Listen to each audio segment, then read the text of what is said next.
I'm Ian Boyd from Ian Boyd Consulting. And tell me, what was the focus of your presentation today? Well, the focus of my presentation today was to draw attention to the new TGA and MedSafe guidelines on reporting requirements for pharmaceuticals.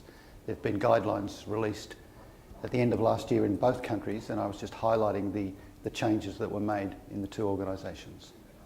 And when you say two countries, is that both Australia and New Zealand that's applying? Yes, it was the TGA guidelines in Australia and the MedSafe guidelines in New Zealand. Ah, I'm sorry, I missed that bit. And in terms of the intent of the guidelines, or the main features of the guidelines that you highlighted for people in the audience, could you give me an overview of what the guidelines were about? The main features of the guidelines, I think, are the new things that were introduced. So for the TGA, reporting is now mandated for sponsors of both listed and registered medicines, whereas before the guidelines were really only for prescription medicines. Now they're for the whole range of medicines. And the other important thing that I tried to highlight was the fact that there are a lot of mandatory requirements now. The old guidelines was really just a set of recommendations: should do this, should do that. The new guidelines, which now have the legislative backing, have a lot of must. Sponsors must do this, must do that, must ensure. So I think they were the two main issues I tried to highlight.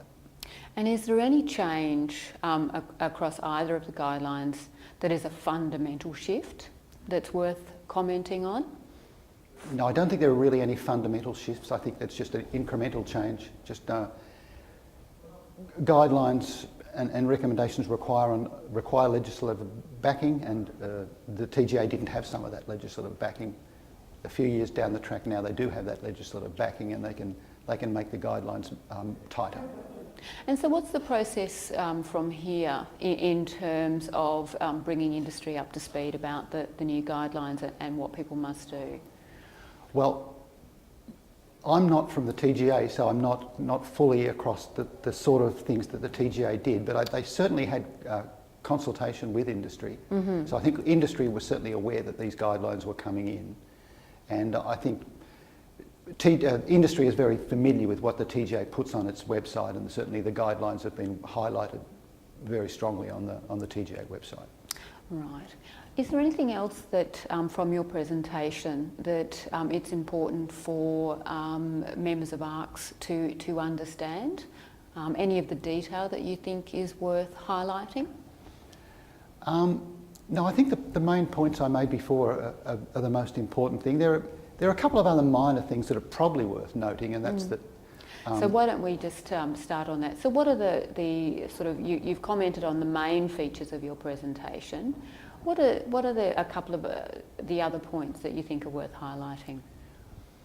Yeah, one of the other points that I think is worth highlighting is that the situations in which adverse reactions need to be reported have broadened in scope. So now when products are used off-label, when they're used in overdose situation, when they're used as products of abuse, when there's occupational exposure, and there are serious adverse reactions in association with that they now need to be reported, whereas they weren't before. There's also an expanded definition of serious to match the requirements in the European Union.